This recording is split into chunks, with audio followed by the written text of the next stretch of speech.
que acabava de ser derrubado por um tramway. Esse indivíduo era seu filho. Essas cartas acrescentam: accident which will probably result in the death of M. William Cooper. A morte ter-se-ia seguido ao acidente? Ignoro, mas nem por isso deixa de ser menos notável o sonho premonitório. Não há a menor dúvida de que essa mãe tenha sido advertida do que se ia passar. Como? Por quem? Para quê? Por que processo? É este o objetivo das investigações do presente livro. Temos o caso de uma mãe que vê o seu filho esmagado. Eis outra sensação análoga, sob a forma intermediária. A exposição seguinte foi-me enviada de Biarritz, no dia 9 de julho de 1917, em resposta ao desejo que eu havia manifestado à senhora Storz Castellotti, erudita colega da Sociedade Astronômica de França, que me contou o sonho de a receber diretamente da pessoa que o observara. É o conhecimento, com 3 dias de antecedência, de morte repentina. Vejamos o extrato, carta 3750. Apesar da tristeza que tal comunicação possa despertar em mim, devo garantir-lhe que a morte de meu filho João me foi anunciada na quinta-feira que precedeu o domingo em que o meu querido filho, que se encontrava então no estrangeiro com seu irmão Luiz, nos deixou para sempre. Este sonho muito simples, a que eu via, numa casa desconhecida, o meu filho Luiz banhado em lágrimas, e como eu lhe perguntasse a causa do seu desespero, respondeu: "Oh, mamã, é o João que morreu." O meu querido filho contava 19 anos, tinha uma saúde esplêndida e nada fazia pressentir tão fulminante fim, uma embolia, durante tranquilo passeio de bicicleta, na companhia de seu irmão e de seu tio. Muito tempo depois, soube que na quinta-feira em que tive o horroroso pressentimento, meu filho tivera uma síncope provocada por um corte num dedo. Coincidência estranha. Outra coincidência estranha, mas essa dizendo-me respeito. Achava-me em Hamburgo, durante uma das minhas numerosas turnês de concertos, quando me sobreveio um torcicolo que ameaçou impedir-me de cumprir o meu contrato naquela noite. Corri rapidamente ao consultório de um médico especialista que tratava esses pequenos e desagradáveis acidentes por meio da eletricidade. Sob a influência da corrente elétrica, desmaiei. Nesse mesmo dia recebi de Paris um telegrama de minha mãe, no qual me dizia a inquietação que sentia por me ter visto, em sonho, desmaiada. Fiquei espantada. De resto, minha mãe teve sempre durante toda a sua vida um verdadeiro dom de vista dupla, segundo a expressão corrente. B. Marx Goldschmidt. Esta carta era confirmada pelo irmão do falecido. Como vem, essas espécies de intuições não são raras numa família. O mesmo sucede no que se segue. É da República Argentina que me vem a relação deste sonho premonitório singularmente minucioso, carta 799, Rosário de Santa Fé, 15 de setembro de 1899. Julgo de meu dever, meu ilustre mestre, assinalar-lhe o seguinte fato sucedido com minha família, irrefutavelmente certo e que, creio, pode trazer bastante luz, do qual dareis conhecimento aos vossos leitores.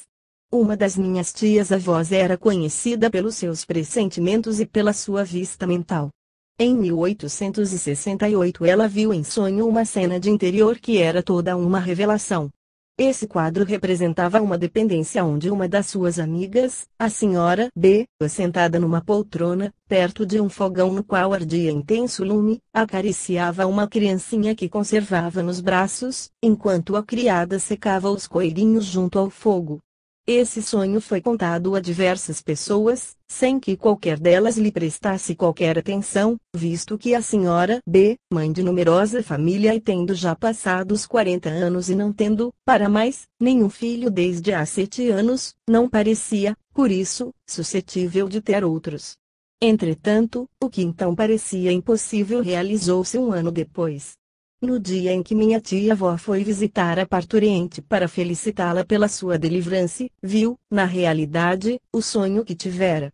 O aposento, a disposição dos objetos, o fogão aceso, a criada ocupada em secar os coelhinhos diante do fogo, enfim, todos os pormenores do sonho estavam fielmente reproduzidos. A revelação cumprira-se inteiramente. Queira, caro mestre, aceitar os respeitos do seu longínquo leitor e os mais profundos votos de ventura pela nossa querida França. Emílio Becher. Outro fato, ainda, recebi da Suécia, em dezembro de 1899, a seguinte exposição de um sacerdote protestante muito conhecido, carta 845, neste momento deve realizar-se uma visita pastoral. Uma das entidades que havia de assistir, na semana que findou, a essa visita, que começaria na terça-feira, 3 de dezembro, no presbitério de Justorp, em Medelpad, sonhou, durante a noite de sábado, que a tinham chamado ao telefone que um padre de Medelpad lhe dissera que a visita pastoral não se realizaria naquele dia porque morreria uma pessoa. Aquele que do mundo dos sonhos veio telefonar-lhe não lhe declarou o nome da pessoa que morreria. O sonhador lembrava-se perfeitamente do que se passara no dia seguinte de manhã.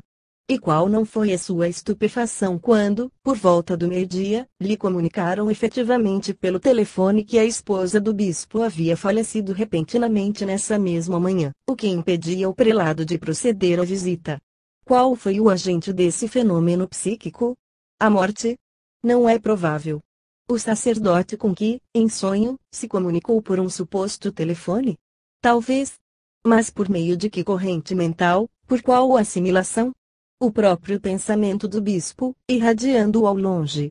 Mistérios da telepatia. Ainda outro caso, tão trágico como o do doutor de Sermin, narra o doutor Foissaki, numa tarde de primavera, em 1854, o padre de Guerry, abade de Madeleine, o conde de Las Cases e os senadores Longeti e Marçal, da Academia de Ciências, tiveram, numa reunião, acalorada discussão sobre o maravilhoso e as vistas proféticas, tendo o senador Marçal feito a seguinte comunicação: há um ano, em Edimburgo, dirigi-me, numa povoação dos arredores, à casa de um dos meus velhos amigos, o Sr. Holmes. Encontrei todos os rostos compungidos. Holmes tinha, nesse dia mesmo, assistido a um enterro, num castelo próximo. Contou-me então que o filho dos donos do castelo tinha, por mais de uma vez, aterrorizado a família por manifestar os fenômenos que são atribuídos à segunda vista. Viam-no ora alegre, ora triste, isto sem causa aparente, o olhar abstrato e melancólico, pronunciando, por vezes, palavras desconexas quando não descrevia estranhas visões.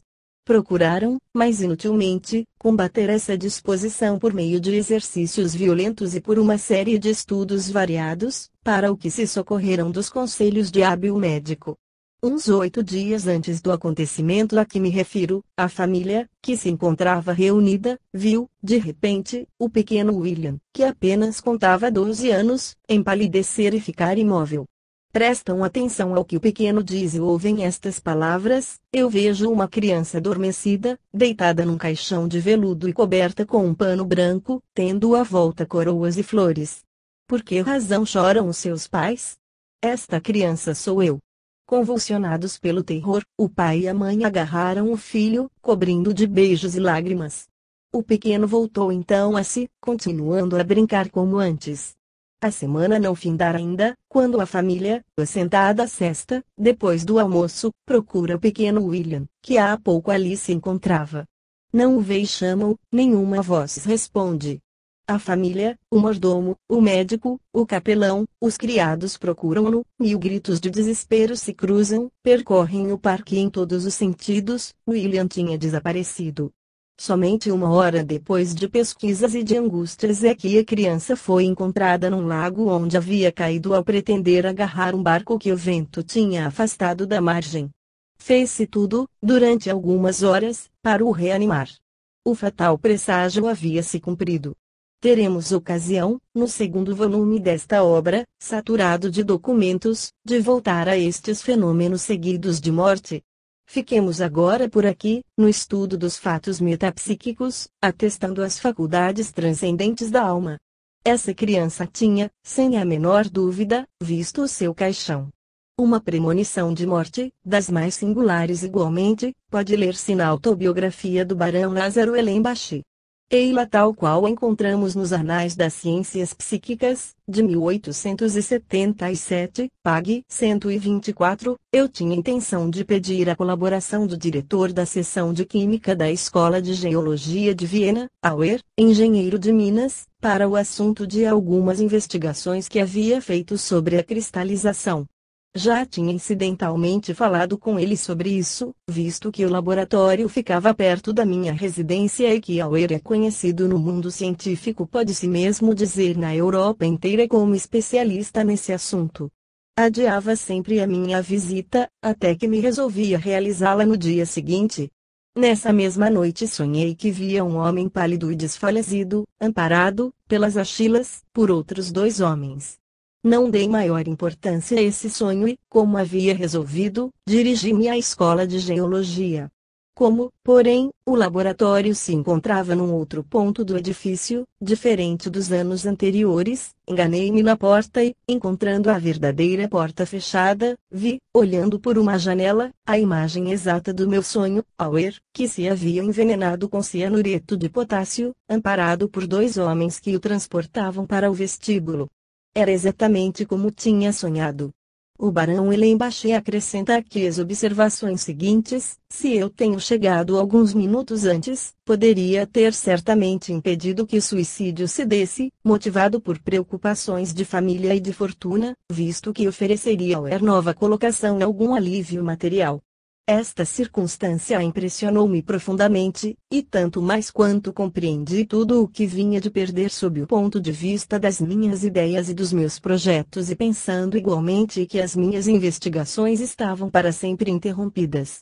É natural que a morte de Auer, desfazendo os meus projetos, me tivesse impressionado muito, e é talvez por essa razão que a minha consciência guardou um resto de vista dupla.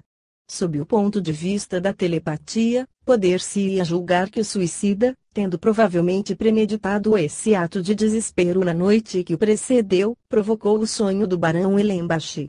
Mas isto não explicaria o elemento essencial do sonho, o espetáculo de um homem de rosto lívido, agonizando, amparado pelas axilas por 2 outros homens. Fazer intervir ainda a hipótese das circunstâncias fortuitas seria verdadeiramente cúmulo. Poderíamos notar aqui que todos esses fatos são, de mais em mais, demonstrativos da nossa afirmação de que a alma vê o futuro por meio de poderes ocultos.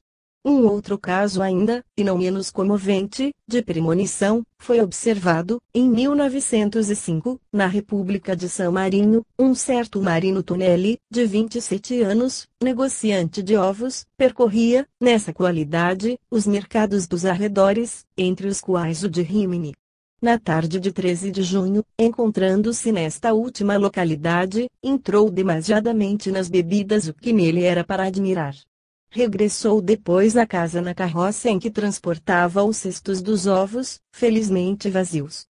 Parece que, pelo caminho, se deixou adormecer, porque num sítio conhecido pelo nome de Poste de Borgo, onde a estrada faz tortuosa e íngreme curva, o moço negociante foi sacudido do veículo, encontrando-se estendido num campo, no fundo de pequena ribanceira, para onde havia sido projetado. Reparou que a carroça se encontrava meio voltada na borda da estrada, enquanto o cavalo, que ficara quase suspenso no ar, se debatia em posição crítica. Depois de verificar que não estava ferido, o nosso homem segurou o cavalo e, com o auxílio de alguns camponeses que haviam acorrido, conseguiu igualmente retirar a carroça da beira da estrada. Estava entregue a esses trabalhos, quando lhe surgiu diante dos olhos uma figura de mulher que, à claridade da lua, lhe pareceu ser a sua mãe.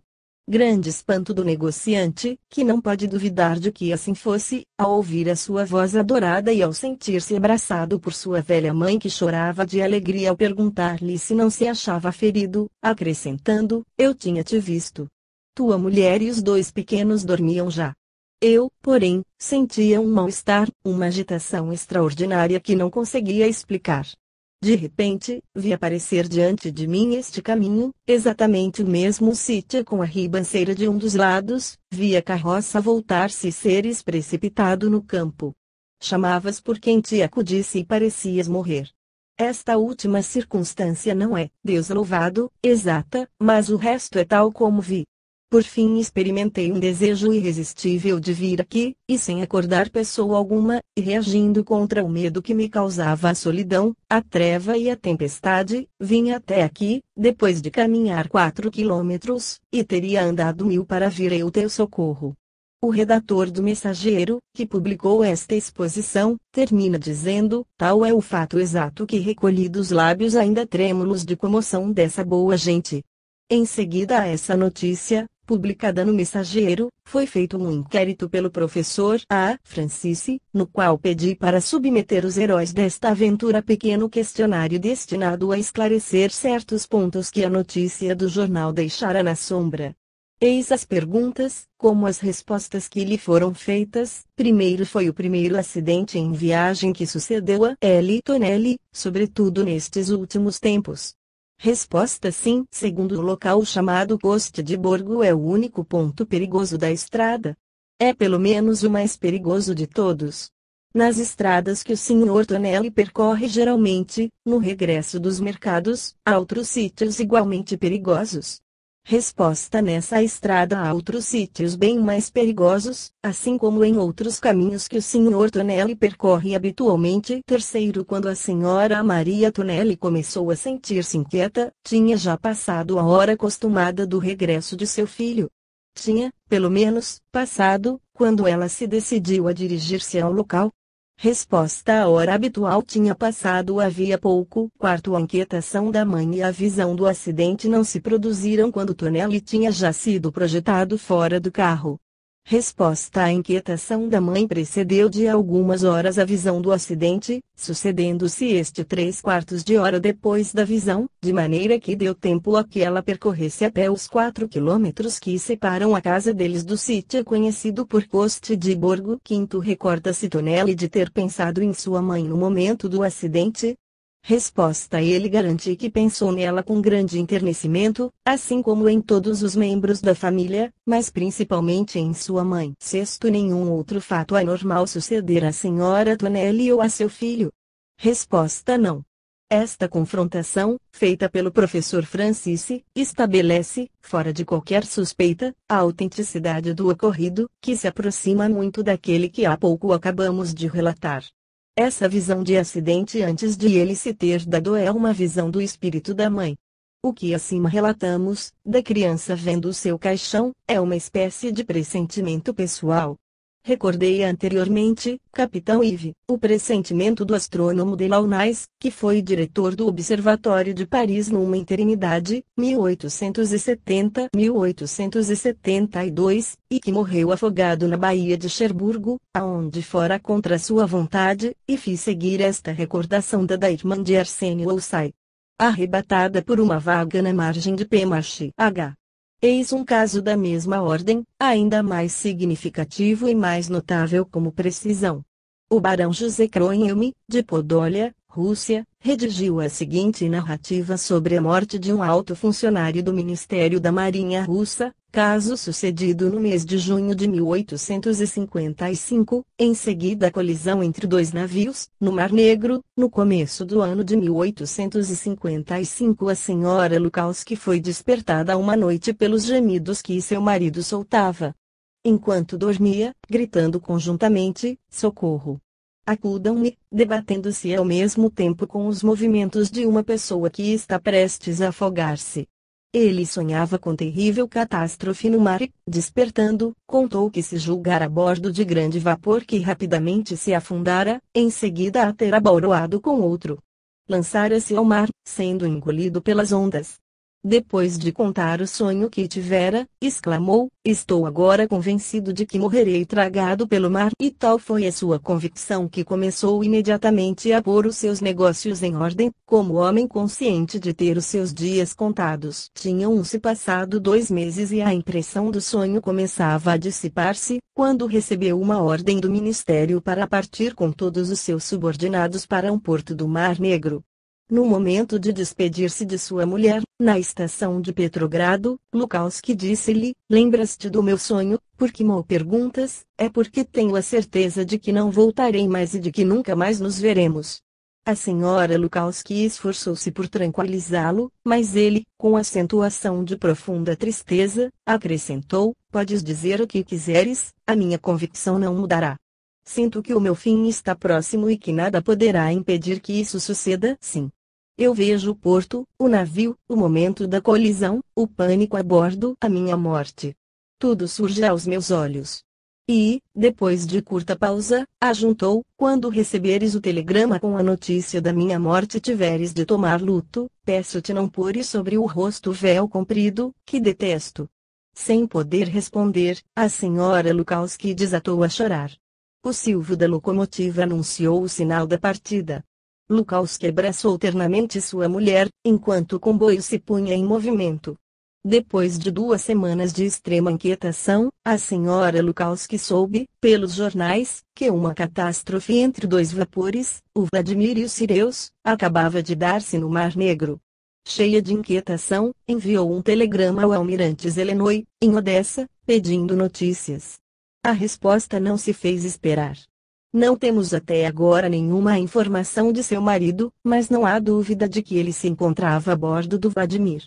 A notícia da sua morte veio 1 semana depois. É preciso acrescentar que, no sonho, Lukowski tinha se visto a lutar, para salvar-se, com outro passageiro, incidente que se realizou com escrupulosa exatidão. Ao dar-se a catástrofe, um passageiro do Vladimir, o Sr. Henrique, havia se lançado ao mar com uma boia de salvação. Lukowski, que já se debatia no mar, ao ver a boia de salvação, dirigiu-se para o sítio onde se encontrava o passageiro, que lhe gritou: não se agarre, porque a boia não pode com 2 pessoas. Afogar-nos-emos ambos. Apesar do aviso, Lukowski agarrou-se à boia, dizendo que não sabia nadar. Então fique com ela, exclamou Henrique, eu sou bom nadador e sempre conseguirei salvar-me. Nesse momento, uma onda separou-os. Henrique conseguiu salvar-se, enquanto se cumpria o destino de Lukowski, Light, 1899, Pag 45. Citando esta narrativa, Ernesto Bozano faz notar que a convergência de circunstâncias, que não podem ser previstas, elimina totalmente a hipótese de coincidências fortuitas, e compara, a este propósito, outras teorias explicativas, a reencarnacionista, a fatalista, a espírita. Por agora, não nos ocupemos senão de fatos. Queremos simplesmente convencer-nos da existência em nós de um elemento psíquico dotado da faculdade supranormal de ver o futuro. A questão é de averiguar que o futuro existe virtualmente nas causas que o fazem agir e que pode, na realidade, ser visto exatamente em certas situações psicológicas. Em todos os tempos se encontram esses exemplos da percepção do futuro, mas nunca os interpretaram como mereciam nem nunca viram neles a manifestação das faculdades internas da alma humana.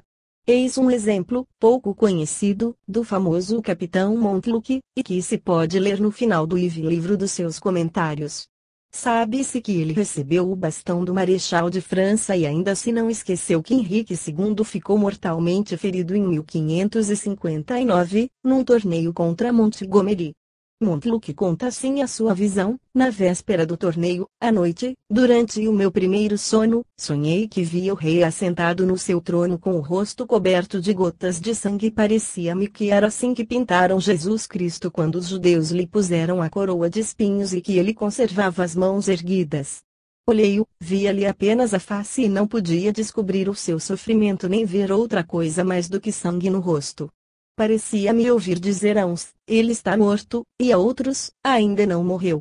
Via os médicos e os cirurgiões entrarem no quarto e dele saírem. E julgo que o meu sonho durou muito tempo, porque ao despertar notei uma coisa em que nunca havia pensado, e é que um homem pudesse chorar enquanto sonha, pois tinha a cara banhada de pranto e os olhos teimavam em lacrimejar, e assim longamente chorei. Minha mulher procurava confortar-me, mas nada conseguia afastar a ideia da morte do soberano. Muitos dos que ainda vivem sabem bem que o que relato não é uma história, pois logo que acordei lhes disse o que se passara comigo. 4 dias depois, um correio chegou a Nerac, trazendo uma carta do condestável ao rei de Navarra, na qual se dava parte do ferimento do rei Henrique e da nenhuma esperança de salvar. O que nos pode, parece, chamar mais atenção para o trabalho que estamos a fazer aqui é que tudo isso tenha passado despercebido desde há tantos séculos e haja sido mesmo negado, desdenhado, ridiculizado e desprezado. Encontrei uma curiosa carta, datada de 1615, de Nicolas Pasquier, dirigida a seu irmão, conselheiro do rei Almotacé da cidade de Paris, respeitante a morte de seu pai, Estevão Pasquier, prevista por um sonho premonitório um ano antes, dia a dia. Eis o documento em questão. Recebi as suas cartas hoje, 3 de setembro de 1615, participando-me a morte de nosso pai, sucedida no dia 30 de agosto, pelas 2 horas da madrugada. Quero contar-lhe uma história extraordinária a esse propósito. No ano passado, a 30 do mesmo mês de agosto e na mesma noite, cerca das 5 horas da manhã, sonhei que estava junto de nosso pai, que se encontrava deitado na sua cama. Levantando-se, ajoelhou para fazer as suas orações e fê-lo com grande recolhimento, as mãos postas e os olhos erguidos para o céu. Logo que acabou de orar, mudou de cor e caiu morto nos meus braços. Quando terminou o sonho, acordei, tremendo como se tivesse frio, contando logo o que se passara à minha mulher. E como tinha a memória fresca do que acontecera, redigi tudo por escrito. Mas há mais, considere os 2 fatos sobre o caso que exponho, um de que eu vi a morte de nosso pai um ano antes, dia a dia, e outro de que no próprio dia em que morreu, eu tinha encontrado papel no qual não havia mais pensado. Faça anatomia deste sonho e reconhecerá que tudo o que sucedeu com a sua morte fora por um imprevisto, que ele não estaria doente por muito tempo, e a verdade é que não esteve mais de 10 horas, que morreria como bom cristão e assim sucedeu, e que todos os sentidos se conservariam sãos intactos até o último suspiro. Em conclusão, a sua morte foi o reflexo da sua vida, que tão calma decorreu durante 86 anos, 2 meses e 23 dias, e, tal qual, a sua morte decorreu docemente, sem trabalhos nem dor. Sim. Todos esses acontecimentos psíquicos são conhecidos desde há séculos. Os autores latinos contam-nos que o assassínio de Júlio César lhe havia sido anunciado de manhã por sua mulher Calpurnia, que Brutus viu a derrota da Batalha de Filipos predita pelo seu gênio, que Artérios Rufus tinha visto em sonho, de manhã, o reciário que devia apunhalá-lo, etc. Tudo isso, porém, conservou-se incompreendido. E a premonição da morte de Henrique IV, contada pelo seu confidente Sully? E tantos outros? A astronomia teve o seu Copérnico, o seu Kepler, o seu Newton.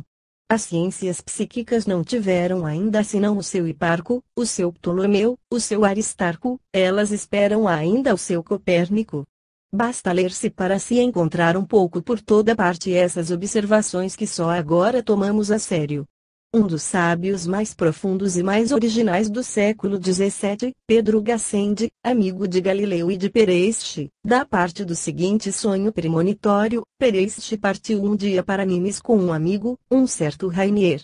Este, durante a noite, notando que Peireste falava dormir, acordou-o, perguntando-lhe o que tinha. Peireste respondeu: sonhava que já tínhamos chegado a Nimes e que um ourives me oferecia uma medalha de Júlio César pelo preço de 4 escudos. Ia justamente entregar-lhe o dinheiro, quando, a meu grande pesar, você me acordou. Chegados a Nimes, e como dessem algumas voltas pela cidade, Peireste reconheceu a loja do ourives que tinha visto em sonho. Entrando, perguntou se não teria qualquer objeto curioso para vender, ao que o ourives respondeu: tenho, sim, uma medalha de Júlio César. Como lhe perguntasse quanto custava, o ourives replicou: 4 escudos. Encantado por ver o seu sonho realizar-se, Peireste apressou-se a pagar os escudos pedidos. Aqui a realização da premonição parece ter sido determinada pela recordação da própria premonição, visto que Peireste reconheceu a loja do joalheiro que havia visto em sonho. O doutor E. Osti, de particular competência no estudo da lucidez, fez sobre esse assunto uma conferência documentada no Instituto Geral de Psicologia, no dia 24 de março de 1919. Da sua conferência extrairei o relato seguinte: em 1912, um médium lúcido, que pela primeira vez utilizei, descreveu assim a minha vida de então. O senhor residia numa pequena cidade no centro da França. Eu vejo sua casa de habitação, dando para uma praçazinha, mas não é aí que estão as suas ocupações. O senhor dirigia-se para o seu trabalho numa casa onde tinha o seu escritório. Lá remexia em muitas folhas de papel. Em quantas folhas o senhor tocava?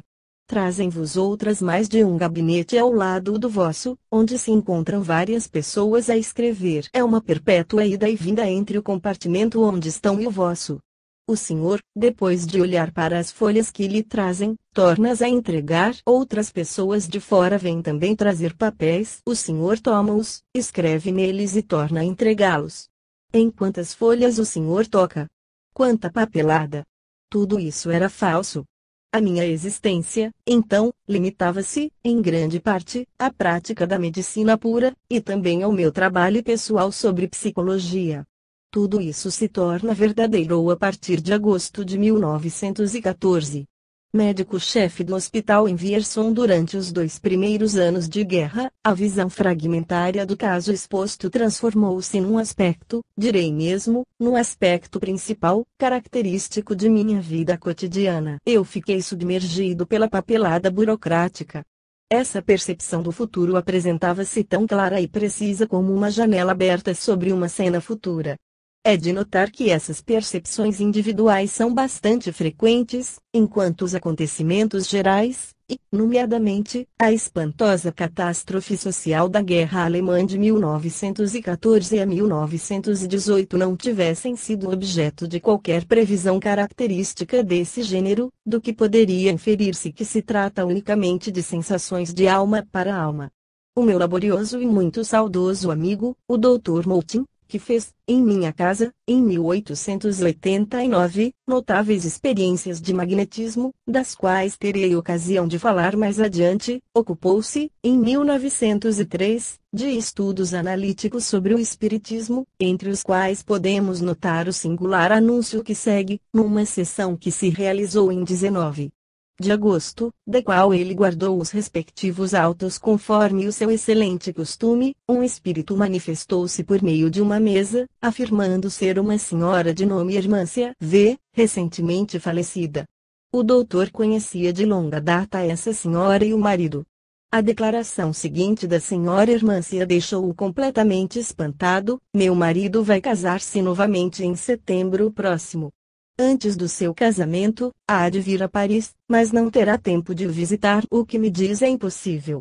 Conheço, sei bem a afeição que dedicava à sua mulher e não posso crer que se case 4 meses depois do seu falecimento. No entanto, é a pura verdade e dentro de alguns dias receberá a confirmação do que digo. É então o interesse que o guia e não a afeição. O interesse não entra neste assunto, mas, como sabe, Luciano, é o nome de batismo de não pode viver sozinho. Casar-se-á com uma senhora da idade dele, não, com uma menina de 23 anos e pouco. Depois do casamento deixará a Provença para vir para Paris. Como pode ser isso, com a posição que ele ocupa na Provença? É absolutamente inadmissível. Circunstâncias desastrosas e, sobretudo, uma grande perda de dinheiro, obrigá-lo a vir para Paris, a fim de encontrar uma nova situação. Veremos se o seu vaticínio se realiza, o que duvido. Aceitando, porém, o que me acaba de dizer, veria com desprazer essa união, pelo contrário, visto que Luciano não pode viver só. Findas estas palavras, a mesa ficou imóvel. Depois de alguns minutos de espera, perguntei se a comunicação havia terminado. Sim, foi a resposta. A senhora nunca mais se apresentou e foi a única manifestação que nos deu. No caso presente, notou Moutin, ninguém devia duvidar de tais revelações, nada podia fazer tomar a sério esta comunicação. Apenas eu e as pessoas de minha família conhecíamos a morta e estávamos bem longe de acreditar no que acabava de ser-nos dito. As outras personalidades que assistiam às nossas reuniões nunca tinham ouvido pronunciar o nome de Dias depois, a 27 de agosto, recebi uma carta do meu amigo na qual me anunciava para o mês de setembro seu casamento com a senhorita X e me dava alguns esclarecimentos sobre a sua futura esposa, esclarecimentos que coincidiam exatamente com os que me tinham dito a 19 de agosto. Em março de 1904 o Sr. V. veio ver-nos, informando-nos de que acabava de instalar-se em Paris, transmiti-lhe a comunicação de Hermância e ele ficou por tal forma surpreendido que, embora não duvidasse das nossas afirmações, quis conhecer a ata dessa reunião e pôde assim verificar que tudo, quanto tinha dito sua primeira esposa era de uma exatidão rigorosa. A sua viagem a Paris, antes de consorciar-se segunda vez, a sua mudança de situação. Ficou petrificado e afirma a realidade dos fatos concludentes que não hesitamos em oferecer como a prova da conservação do eu depois da morte e ainda como a prova patente da identidade da senhora Hermância V. O Dr. Moutin apresenta este fato como o mais importante dos que influíram para a sua convicção espírita. Possuirá na verdade o valor categórico e absoluto que lhe atribui? Está demonstrado que os nossos pensamentos podem agir, quer consciente e quer inconscientemente, para produzirem estes ditados tipológicos. O Dr. Moutin e sua família conheciam a senhora Hermância V. A ideia de que seu marido, ficando viúvo, se tornasse a casar nada tem de extraordinário. Por outra parte, o pensamento do viúvo pode não ter sido alheio à experiência, pois que já estava na intenção de voltar a casar-se que assim o anunciava aos seus amigos, 8 dias decorridos desta sessão. Não lhe ocuparia também o espírito nesse momento, o projeto de trocar a província por Paris. Parece-me que a identidade da morta não é de todo exata e que a sua manifestação poderia ser determinada por outras causas psíquicas. Julgo-a, no entanto, provável. Não é este o lugar próprio para a discussão de tão importante problema e apenas assinalo tal fato como exemplo de anúncio preciso de um acontecimento futuro. Acrescentarei, porém, que tanto neste caso particular como em outros análogos, a primeira esposa do amigo do Dr. Moutin poderia ter, mesmo enquanto viveu, a intuição desse segundo consórcio, aprovando até, o que depõe a favor da identidade. Voltaremos a este assunto no terceiro volume da presente obra, ao discutirmos as manifestações de mortos. O afamado pároco d'Ars, o padre Vianney, 1786-1859, ofereceu muitos exemplos da sua faculdade de ver o futuro. Eis um de tais exemplos, que eu reproduzo da sua biografia. Sor Maria Vitória, fundadora de um recolhimento para raparigas, estava em Ars, nos começos da sua obra, com mais 2 companheiras, das quais uma é a sua atual assistente. Certa manhã, quando as 3 se dispunham a ouvir a missa do Rev. Vianney, antes de saírem de Ars, o pároco aproximou-se delas e, dirigindo-se a Sor Maria Vitória, ainda secular, disse-lhe: "É preciso partir imediatamente." "Mas, senhor pároco," respondeu ela, surpreendida, "queríamos, antes disso, ouvir a Santa Missa." "Não, minha filha, partam sem tardança, porque uma de vós irá adoecer. Se demoram, serão obrigadas a ficar aqui." Com efeito, a uma curta distância da região que habitavam, uma das 3 viajantes, a que deveria depois ser Sor Maria Francisca, encontrou-se de tal maneira indisposta que as suas 2 companheiras se viram forçadas a transportá-la nos braços até a residência dela. Foi este o início da enfermidade que nada deixava prever. O padre Vianney era dotado de faculdades psíquicas transcendentes. Atribuía ao diabo certas manifestações de ordem inferior, como os ruídos inexplicáveis, mas nada há menos demonstrado do que a existência de Satanás. Esta premonição era útil.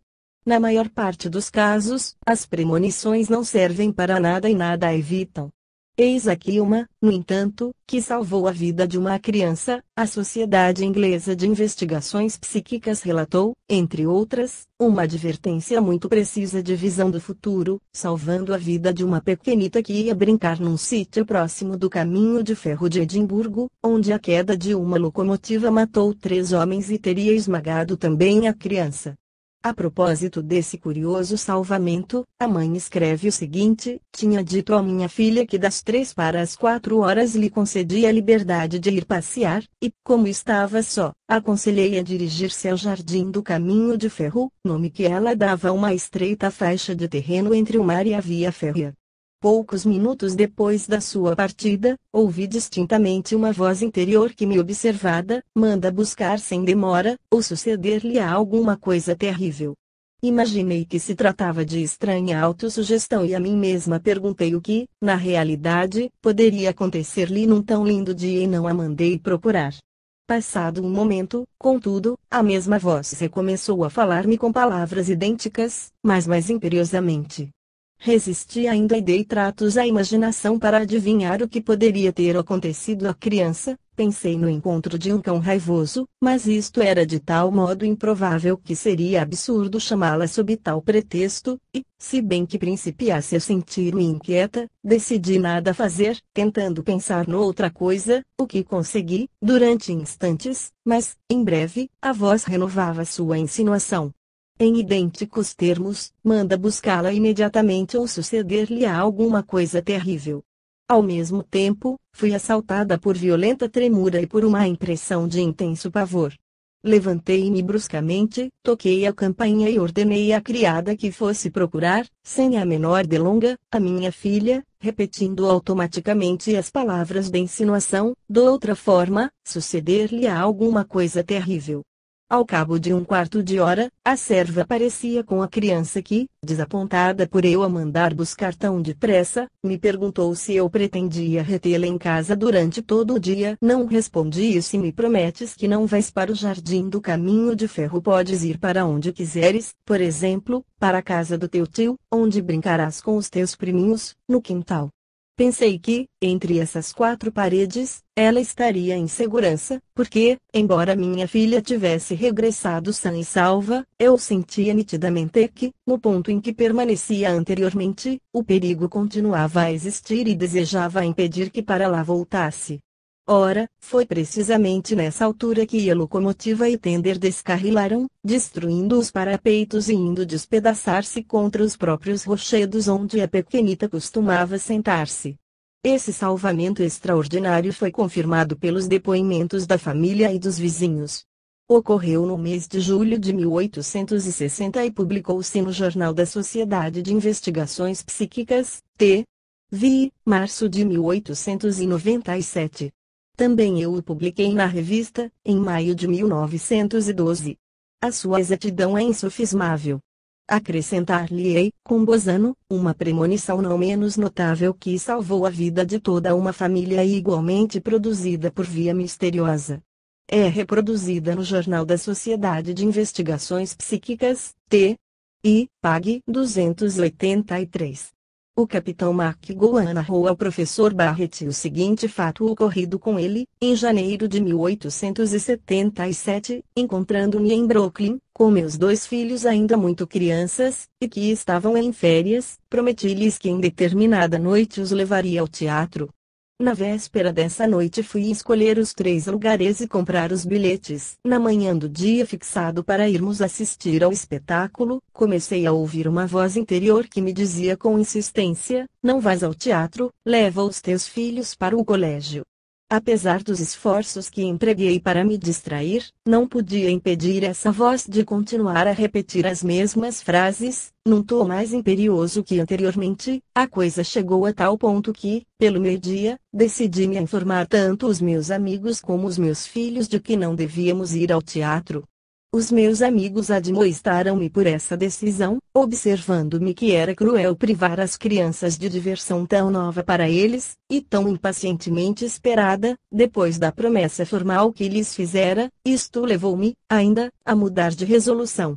Contudo, durante toda a tarde essa voz interior não deixou de repetir a ordem, com tão imperiosa insistência que, chegada a noite, e 1 hora antes do princípio do espetáculo, anunciei peremptoriamente a meus filhos que em vez de irmos ao teatro iríamos antes a Nova York, e partimos.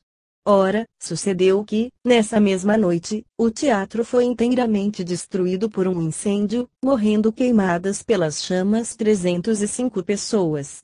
Se eu tivesse ido ao espetáculo, nós e minha irmã, que fora ao teatro, teríamos perecido, porque sairíamos por uma escada em que foi esmagada toda a gente que por aí pretendeu salvar-se. Jamais na minha vida tive outro pressentimento. Não costumo mudar de resolução sem razões sérias e nesta ocasião filo com a maior repugnância e absolutamente contra minha vontade.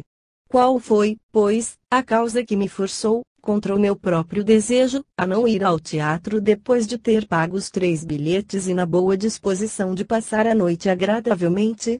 O capitão McGowan explicou ao professor Barrett que a voz interior ressoava nitidamente para ele, como se tratasse de alguém que efetivamente lhe falasse do interior de seu próprio corpo e que ela insistira nos seus avisos desde o momento do primeiro almoço até o instante em que partira para Nova York com seus filhos. Sua irmã conserva os 3 bilhetes adquiridos por ele no dia precedente ao do incêndio do teatro. Todos esses fatos são de tal maneira convincentes e tão altamente demonstrativos que se confirmam por completo uns com os outros, formando um bloco que nenhuma força vingará destruir. Parece-me supérfluo juntar mais exemplos aos precedentes.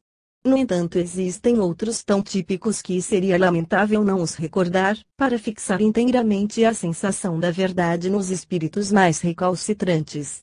A nítida observação narrada pelo rigoroso experimentador Liebald, na sua terapêutica sugestiva, é especialmente notável.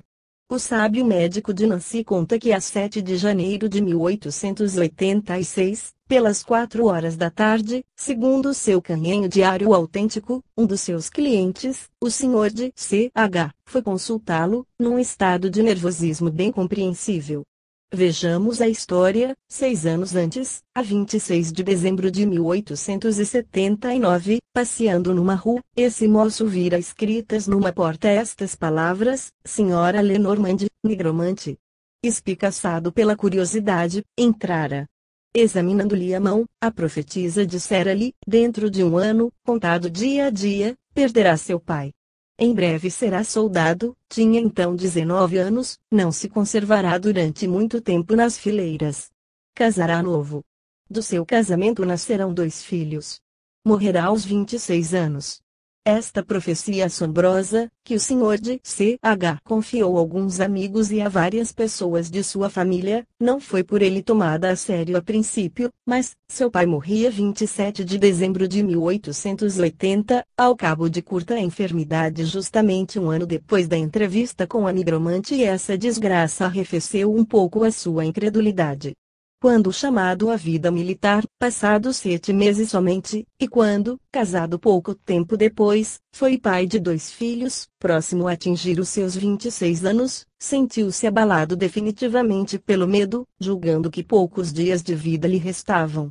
Foi então consultar o Dr. Liebald, interrogando se não seria possível conjurar a sorte, porque, pensava ele, tendo-se realizado os 4 primeiros acontecimentos anunciados pela predição, o 5º devia fatalmente realizar-se também. Nesse mesmo dia e nos seguintes, diz o médico, tentei mergulhar o Sr. de C.H. num sono profundo, com o fim de dissipar a negra obsessão do seu espírito, a da sua morte próxima, que ele julgava dever dar-se a 4 de fevereiro, dia do aniversário do seu nascimento, embora a nigromante nada houvesse precisado acerca deste assunto. Estava por tal forma agitado que me foi impossível produzir-lhe a mais ligeira sonolência. Entretanto, como urgia sequestrá-lo à influência da sua convicção, pois tem-se visto realizarem-se inteiramente certas predições por autossugestão, propus-lhe que fôssemos consultar um dos meus sonâmbulos, um velho chamado Profeta, por ter anunciado a época exata da sua cura do reumatismo que havia 4 anos o torturava, e também a época da cura de sua filha. O Sr. de C.H. aceitou avidamente a minha proposta e não faltou à consulta. Posto em relações com o sonâmbulo, as suas primeiras palavras foram estas: quando morrerei? O sonâmbulo, previamente avisado e avaliando a perturbação desse moço, respondeu-lhe, depois de o ter feito esperar: morrerá, dentro de 41 anos. O efeito causado por estas palavras foi maravilhoso. O consultante tornou-se imediatamente alegre, expansivo e cheio de esperança, e quando passou o dia 4 de fevereiro, por ele tão temido, julgou-se salvo. Já não pensava em nada disso, quando, em princípios de outubro, recebi uma carta tarjada de preto, comunicando-me que o meu infeliz cliente acabava de sucumbir, a 30 de setembro de 1886, aos 27 anos incompletos de idade, como lhe o havia profetizado a senhora Lenormand. E para que se não suponha que houve aqui qualquer erro da minha parte, conservo tanto essa carta como as anotações, são dois testemunhos escritos inegáveis. Tal é a narrativa do Dr. Liebaut, cujos trabalhos são conhecidos. Analisem, dissequem esta série de fatos consecutivos, com todo o cepticismo imaginável, com o mais severo rigor cirúrgico, e então, mesmo que se pense que nada de surpreendente existe no fato de a nigromante haver anunciado a este rapaz de 19 anos que seria soldado, que em seguida se casaria, restarão ainda, para a justificar, 4 coincidências. Primeira, a morte de seu pai, no espaço de um ano contado dia a dia. Segunda, a sua baixa do serviço militar, antes de terminado o tempo habitual. Terceiro, o nascimento de 2 filhos. Quarta, a sua própria morte, na idade de 27 anos incompletos. Julgo que bastaria unicamente esta narrativa para estabelecer a nossa convicção. E bastaria mesmo a narrativa também para nos mostrar que é imprudente apoiarmos-nos nessas questões, mesmo que se não creia nelas, atendendo a que a nossa tranquilidade sofre inevitavelmente que é desnecessário criarmos inquietações. Mas, poderemos dominar-nos sempre? Devemos confessar que todo esse estudo das condições da morte é eriçado de pontos de interrogação. O seguinte fato é um dos mais bizarros. Como explicá-lo também? Na noite de 24 para 25 de maio de 1900, o Sr. Renault, de 28 anos de idade, vivendo numa grande cidade do norte da França, sonhou que, estando em casa do seu cabeleireiro, a mulher deste lhe deitava cartas, digamos, de passagem, que a personagem mencionada nunca dera provas de possuir esse dom. Nessa ocasião, ela dizia-lhe textualmente: seu pai morrerá a 2 de junho. A 25 de maio, pela manhã, o Sr. Renault contou esse sonho à sua família. Vivia então com os seus, e todas essas pessoas, muito cépticas acerca de tal gênero de advertência, se riram, sem ligarem ao caso a menor importância. O Sr. Renault, pai, tivera alguns acessos de asma, com longos intervalos, mas nesse momento passava muito bem de saúde. No dia 1º de junho, assistindo ao enterro de pessoa sua conhecida, contou o referido sonho a um amigo, concluindo alegremente: se hei de morrer amanhã, não tenho muito tempo a perder. O dia inteiro passou, sem que se sentisse indisposto. À noite, um dos seus filhos, soldado da guarnição de Verdun, apareceu em casa, de licença. Toda a família reunida conversou alegremente até altas horas. Pelas 11h30, o Sr. Renault, pai, deitou-se, bem disposto. À meia-noite assaltou-o bruscamente um ataque de opressão, dispneia intensa, tosse violenta, expectoração espumosa e sanguinolenta. Correu-se à procura de um médico, era muito tarde, tudo havia acabado. 20 minutos depois da meia-noite 2 de junho, consequentemente ele morria. Esta narrativa, a qual apenas se modificou o nome, a pedido da família, foi publicada em Os Novos Horizontes da Ciência, do UAI, junho de 1905. O Dr. Samas, que assinala o fato, procura-lhe uma explicação. Os cépticos resolverão facilmente o assunto, diz ele, objetando que não houve nisto mais do que simples coincidência. O Sr. Renault, cardíaco, e por consequência impressionado pelo sonho, o regresso de seu filho, segundo a emoção, a sua imaginação, já sobreexcitada, determinam, por ação reflexa, a última crise. Mas vimos há pouco que nem ele nem qualquer membro de sua família tinham ligado a menor importância a esse sonho estranho. E sendo assim, consideremos também este sonho premonitório de morte, ao qual se associa uma aparição. A 8 de março de 1913, recebi a importante narrativa seguinte da senhora Susana Bonifoy, presidente da União das Mulheres de França, Cruz Vermelha Francesa, em Cherbourg, mulher do médico-chefe do Hospital Marítimo, carta 2325. É necessário, meu caro mestre, que eu lhe conte um fato de premonição pessoal, que deve juntar-se com utilidade à lista dos seus documentos psíquicos. No dia 18 de janeiro último, pelas 8 horas da manhã, a criada do Sr. Feron, advogado, Rua Cristiana, e primeiro adjunto da cidade de Cherbourg, veio anunciar-me a morte súbita de seu amo, ocorrida 10 horas antes. A afeição que me ligava ao Sr. Feron era mais a de irmã do que a de pessoa amiga. Muito comovida, apressei-me a oferecer os meus serviços à sua viúva. A senhora Feron, casada havia 28 anos com um homem que por ela tinha constantemente as maiores atenções, estava consternada, desejava morrer e pensar, exclamou ao ver-me que há um mês ele dizia continuamente que não chegaria ao fim de janeiro. Há poucos dias foi ao enterro de um seu amigo e teve, na noite seguinte, um sonho muito estranho, no qual este amigo lhe aparecera, dizendo-lhe, tal dia virás juntar-te comigo. Quando a senhora Feron terminava esta narrativa, entre soluços, a senhora Laflambe, que mora nesta cidade, na Praça Napoleão, entrava em sua casa. A senhora Feron ainda acrescentou, meu marido tinha profetizado, em seguida aos seus sonhos, não só a morte de sua mãe como ainda do seu esposo, minha senhora. Quando partiram para Vichy, em 1911, onde o Sr. Laflambe quis que a senhora fosse tratar da saúde, meu marido disse-me, o nosso amigo Laflambe vai a Vichy por causa da saúde de sua mulher, mas não voltará. O Sr. Laflambe, muito bem disposto no momento da partida, foi atacado, em Vichy, de uma congestão pulmonar mortal.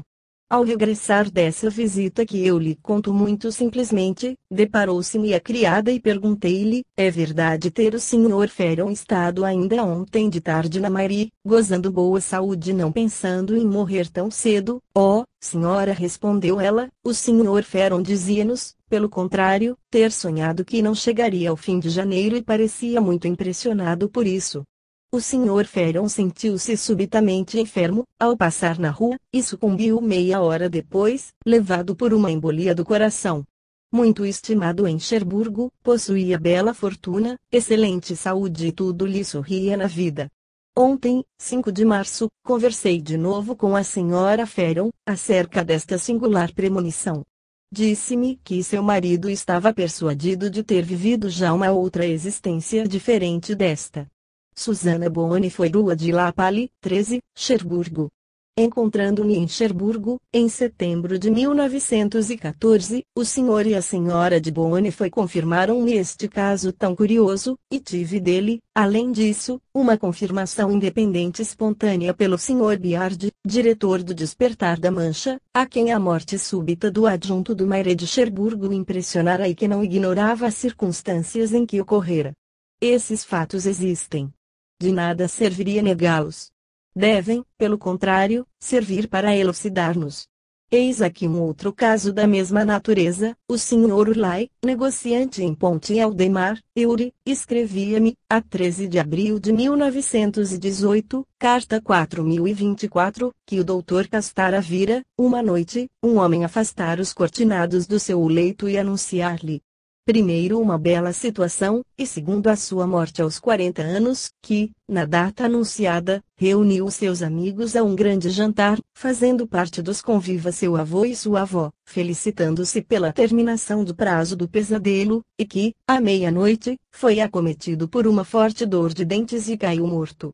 Ainda outro fato, o naturalista bem conhecido, Edwin Reed, diretor do Museu de História Natural da cidade de Conceição, Chile, gozava de excelente saúde ainda pouco tempo antes da sua morte. 2 meses antes do seu falecimento, sonhou que, ao chegar ao fim de uma avenida em que passeava, via um túmulo com uma cruz, onde se lia a seguinte inscrição, Reed, naturalista, 7 de novembro de 1910. O Sr. Reed contou, gracejando, esse sonho estranho a muitos amigos, em várias ocasiões.